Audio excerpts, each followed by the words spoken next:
Kid, how are you doing today? I'm good, brother. How are you? Dude, still living off the hype of the weekend, man. It was a blast. I absolutely had such a good time. So, thank you to everybody. And for those of you who don't know, this past weekend was my 25th birthday, and my amazing girlfriend threw a surprise birthday party for me. It was like a masquerade type themed. And so everyone dressed up nicely and showed up and, showed up for me, which was absolutely amazing. And, it was a lot of fun. And there was a lot of people from NGRN that were there, which made it even more special. So I appreciate all of you watching who were able to attend. It really, I still living off the high. I was so excited because this is like just it was so shocking and so surprising, yet so much fun. And it went by like that. So it Mm, was a blast, man. It was a blast. yeah, it Thank was a you good for time. going. Of course, dude. I wouldn't miss it. It was a good time for sure. Yeah, man. And happy birthday. Thank you so much. Thank you so much. How was your weekend outside of the party? It was good. It was good. Just worked pretty much all day Saturday, then had your party Saturday night, and then had church on Sunday, and then worked all day Sunday after church. So just worked. It was a work, and I had a client who came out of town, and she was like, it's her first time to Tucson. So I was showing her Vail, Marana, downtown, the U of A, uh, the Mercado district. Just like I was taking her everywhere. I showed her Sahuarita. So it's just a lot of driving, a lot of just like showing her, hey, this is what the city has to offer if you plan on moving here. So That's whether or awesome. not it was worth my time, I don't know. Yeah. But Hey, you you never put know. good karma out in the world and it comes back tenfold, right? Yeah, that's That's it, fair. man. Dude, I got a weird offside story, but I'm gonna say it just because it's directly revolving about that. I had a guy send me money on Venmo about a week ago, and it was on accident. Don't know the guy, never heard of him. He accidentally sent me money, $200. And then he charged me back for the $200 and said, hey man, please send the money back. Like it was an accident. I sent it to the wrong person. If you do, good karma will come back to you tenfold. And I'm like, that's so true. Like, I could have been a jerk, not paid him back, and kept the $200. But like, obviously, I sent the money back because if I was in that boat, I'd absolutely hate that feeling. And Oh, so dude. That'd be awful. terrible, terrible. Like he said it to Oh, me at like 1 o'clock in the morning, and I sent it back to him at like 6 a.m. But I'm like, man, for me, those 5 hours of waiting would have been miserable. Like I would oh, have been so stressed out that I wouldn't have seen that money back. yeah. So, Yeah, uh, dangerous stuff. Be careful if you're out there Zelling or or Cash App, Venmoing. whatever the heck you're doing. That's it. That's it. Sketchy, dude. You can't take it back. Hmm. Yeah, I kind of feel bad because I have my tenants pay rent via Zelle, and I'm like, man, that's kind of terrifying. Like they Yeah. could just send it To the wrong accidentally to the person. wrong person, and you're out a couple, A thousand lot of bucks. money. Yeah. A lot of Yeah. money.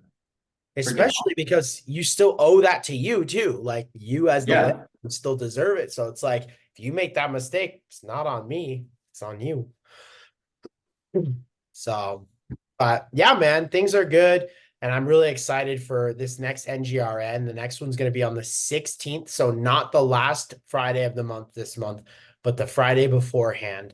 Both Kate and I will be out of town. So, we will not be able to make it. So, 16th, 5:30, 8:30 at the Sands Club.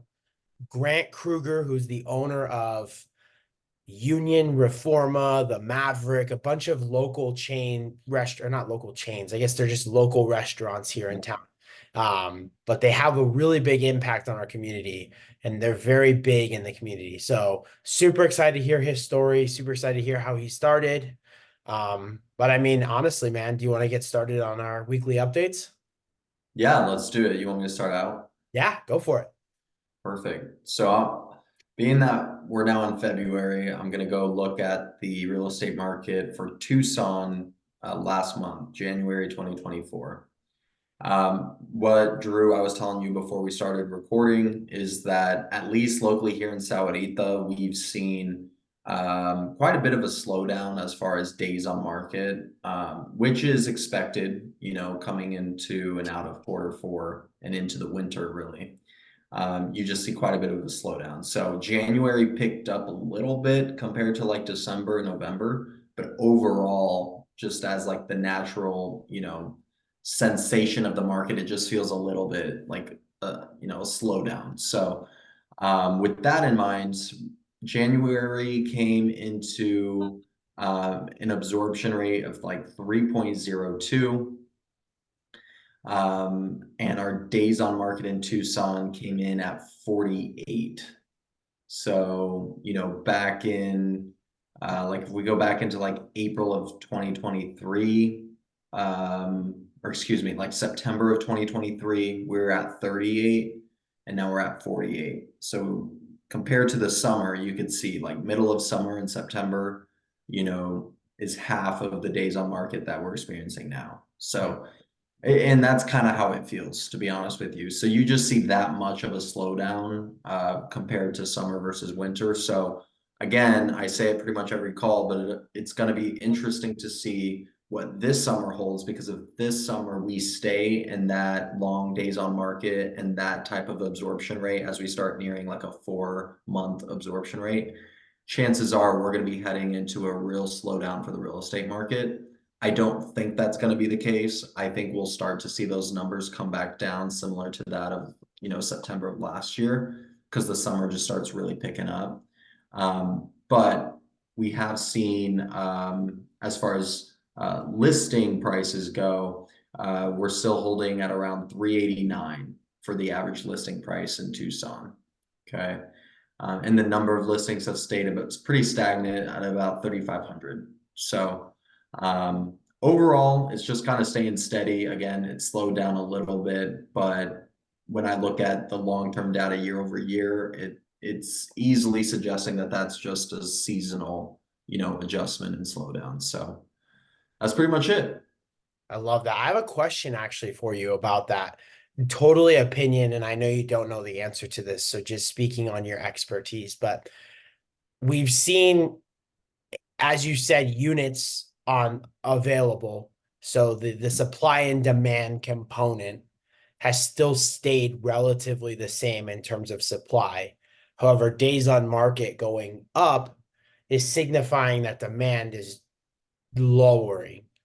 Do you think that that's more of a cyclical because we're in the holiday season, people are kind of set and steady in their jobs, and so summertime might spike and increase a sort of a file of maybe a snowball effect going into it? Or do you really think that housing prices are super high and the demand for these high prices is kind of slowing down? And so there's a chance that we might see a little bit of a pullback. Do you feel one way or the other?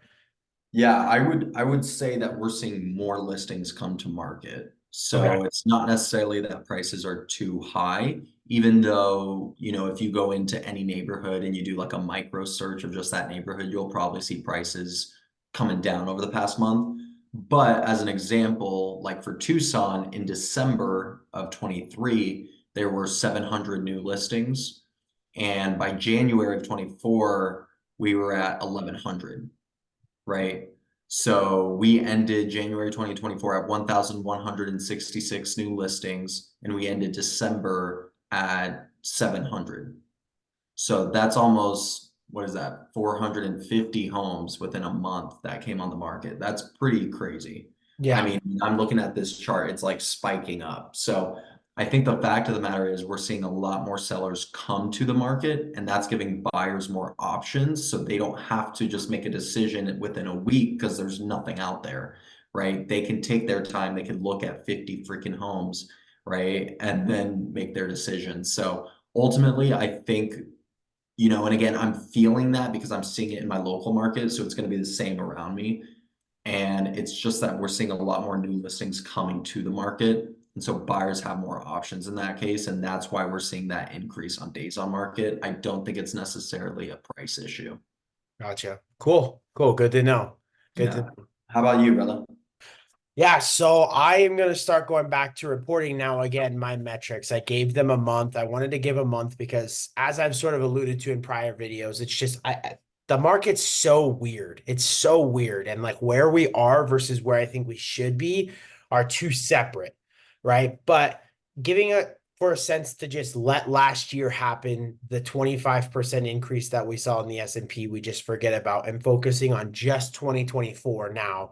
I want to look at that. So year to date thus far, the S&P 500's up 4.22%, so pretty good.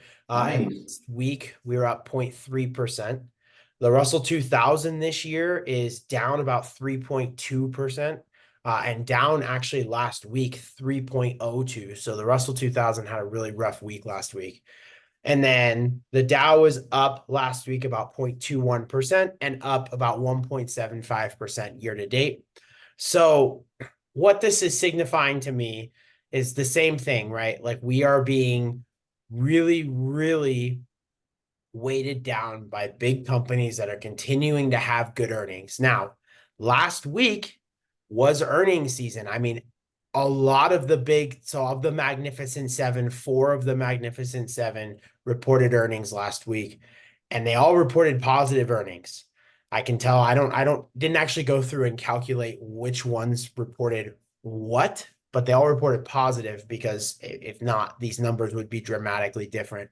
And what I'm saying is just, I really think the markets are unstable and a little bit of uncertain within our specific industry. And the reason why I say that is because it's just, I don't think we've been dealt the pain that we need to have in order to really feel the effects and actually have the comeback that we need or the pullback that we need, that small minor recession, right? Like we're starting to see unemployment numbers rise very slowly, but they are rising, which is signaling maybe the economy isn't as strong as it may seem. And, consumer CPI numbers are coming back a little bit weaker than what economists are expecting. And so I think there's this weird bubble where the stock market's doing great and all these indicators are slowly starting to go in the direction to which I have been anticipating them going for a while. And so I saw all to say, kind of roundabout way of saying, continue to watch these indexes or talk to someone who actually cares about it and kind of make sure you're keeping up to date with the numbers that are coming out in the economy and the reaction in the stock market that it's having. Because right now, it's two different stories.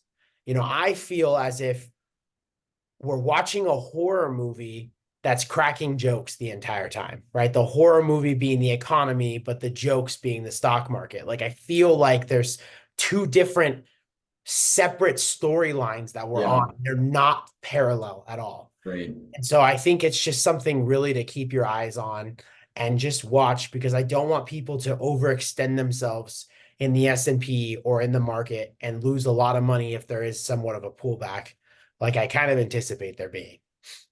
So, Hmm. That's interesting. mhm. I like that analogy because Thank I you. think that paints a beautiful, and I almost could say that for, I think the real estate market as well, in Mhm. the sense that when does the pricing become an affordable issue? Absolutely. Because you take the average income of any market and you take the average home price with the average interest rate, and can that person afford that monthly payment? And if they can't, that's probably an issue, you know? And I haven't done it myself, but I'm just saying if you're watching this, it'd probably be worth the time to Absolutely. look all that up and figure out on your own. And if I had to take a guess, I don't think the average person could. I really don't think they could. Exactly. And I don't think that we'll see those problems until there's things that start to happen, like because the problem is with these free money and these super low interest rates, you could buy a $500,000 home, this nice, really beautiful home, and you could afford to pay for it because you are basically borrowing free money, right? But the second that you're forced to move, whether you are, forced to move out of state or somewhere else, in another city or whatever you go, right? You now have to buy you're used to living this lifestyle, but you can't afford it because you got lucky with something an asset that you were able to purchase for a low interest rate. And so it just, I think that is totally painting this really weird picture of like what's going to happen. And my biggest fear is that the interest rates will come down again. Housing prices will skyrocket again because it will become more affordable to purchase a home. And we're just going to be making this bubble. I guess bubbles, don't use the word bubble, but this is super big, bigger and bigger and bigger until eventually it's going to get to a point where something's going to happen and we're going to be a lot more pain. And I don't like to be doom and gloom, but I just, again, like I said, I think there's like a horror movie cracking jokes. It's too hard for me to see it from the professional, actual statistical side of things versus how I feel. There's two different Yeah. sides.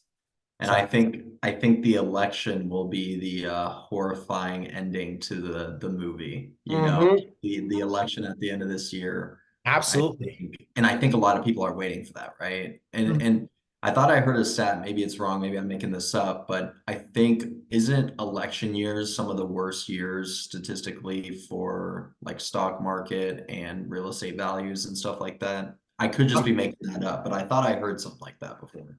I'm not sure about real estate. What I will say is it's a common people think that it is, and they've for the stock market being that election years are bad years, and that's not necessarily the case. It's more so has to do with what per it's more of an accurate predictor of like starting when the election is determined. From that point on, Oh, investor faith goes down or up based upon who's in office. And the only time that it really affects the market is if it's bipartisan.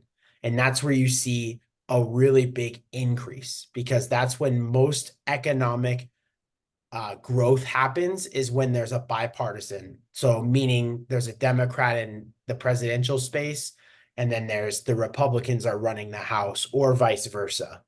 So whenever there's bipartisanship, that's when most economic positivity happens and you gotcha. see great returns in the markets. So, I mean, Gotcha. look at Trump and Pelosi, Pelosi ran the House and or the Senate, whatever she ran. It was a House. And Trump was in office and we had an amazing 4 years. Amazing in the stock market of returns. We have a Democrat run office completely in the House and in the Senate and in the presidential space. And the markets have done well, kind of, but they've also been like uncertain. And you also have to, you can't neglect the fact that 50% of the money was printed in the last 3 years, you know? So Yeah. there's a lot That of crazy things. yeah, I think personally, I don't have data to prove this. I know what the statement you just made is, that's true, something along those lines.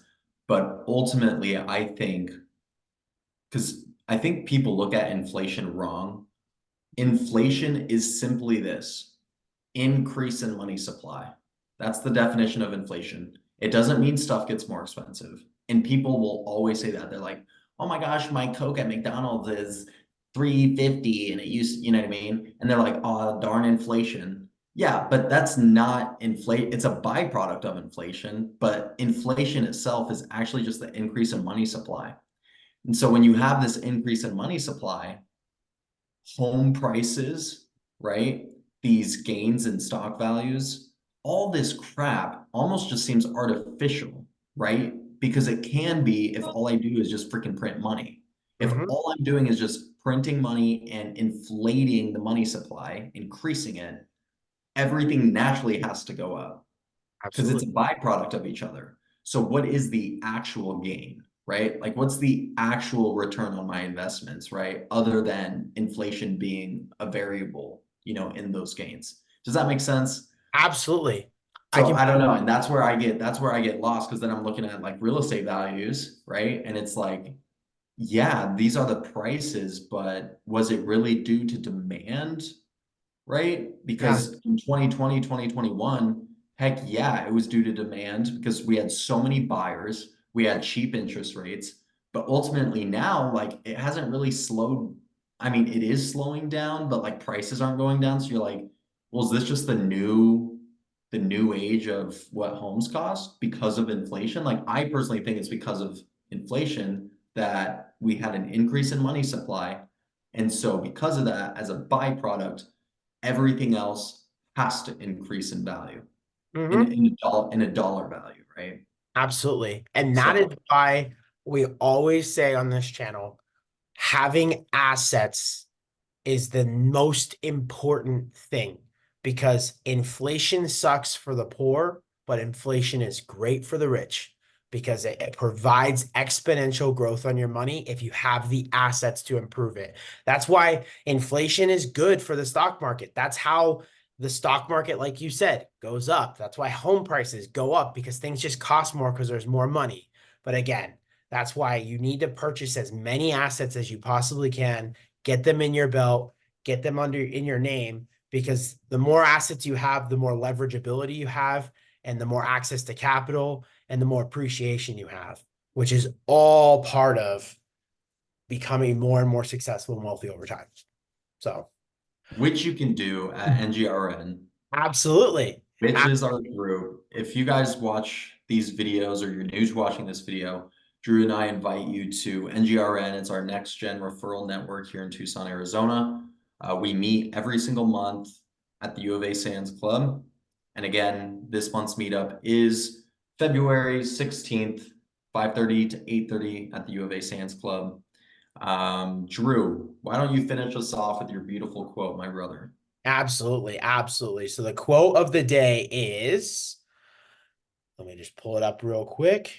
Um, so every day may not be good, but there's something good in every day. So Amen to that, boy. seriously, Come there's on. this business really paints that picture because there's definitely some days where I wake up and I'm like, man, I don't want to go to work, or man, it sucks. But you can always Oh, got to find the positivity and the optimism in every day. So yes, sir. It's all about perspective, dude. that's it. That's it. And It's all Kate about has an perspective. amazing perspective on everything. So outside of his real estate expertise, I want to hit on this as well because I've heard so many people recently say this. Kate is an amazing accountability partner, an amazing business coach-esque type person. He has great ideas. He's super creative. So if you Wow. need any assistance, even in growing your own business, I have heard from several people that he is incredible. He's amazing. He's helped them substantially. So if you need any assistance, reach out to him. He's truly a great resource to have and someone to have in your back pocket for sure. Oh my goodness. Heck yes. Talk about perspective, my boy. And same goes to Drew. Actually, when we were at Drew's party this weekend, a few people walked in at once and we're all kind of talking about Drew. It's after we had surprised you. And Drew's just going around saying hi to everyone. And we're like, dude, this freaking guy. And we started talking about how dope Drew is and everything. Mhm. And basically, what we came down to and what we were talking about is how well connected Drew is. Like, I kid you freaking not, and I'm not even making this up. I will meet people in random, in public, who will walk up to me and be like, "Oh, you know Drew Karcheski, right?"